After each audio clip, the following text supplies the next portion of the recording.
Calls to compensate Aussie passengers hit by flight delays or cancellations are escalating this morning following a heated parliamentary hearing.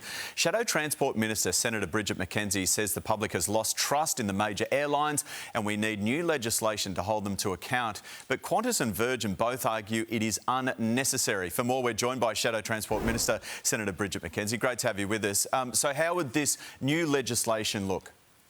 Yeah, Matt, great to be with you. Under the Labor Party, we've seen nearly 50,000 flights cancelled at airports across the country, and the cost of the tickets have also increased in the middle of a cost of living crisis. So the Coalition has been fighting for a more reliable, affordable aviation sector where you can afford to buy a ticket, where your plane takes off and lands at the same time you do, and your bags actually land in the same place you do. And unfortunately, that's not the lived experience of so many of your viewers. And the level of frustration is high. And that's why we have a bill before the Senate which actually will put in place consumer protections that are available to travellers in Europe, in North America, in Canada, the UK and the like. Minimum standards which would see you not have to be a lawyer to actually get a refund, which is actually what so many people are experiencing as they try and get their own money back from Qantas, from Virgin here in Australia. The only problem from the airline's point of view is that eventually it will be passed on to the customer if they have to continually compensate. Is that right?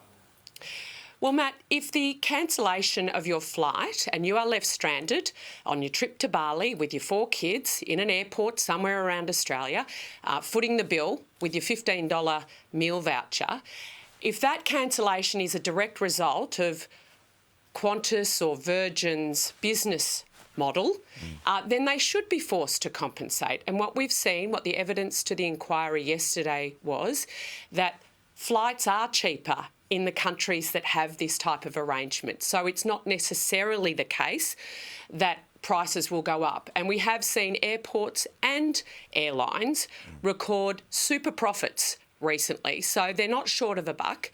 And we need to make sure that if you need to get to an oncologist appointment, that your flight's not going to get cancelled, that if you are travelling to see family and friends, your flight's not going to get cancelled.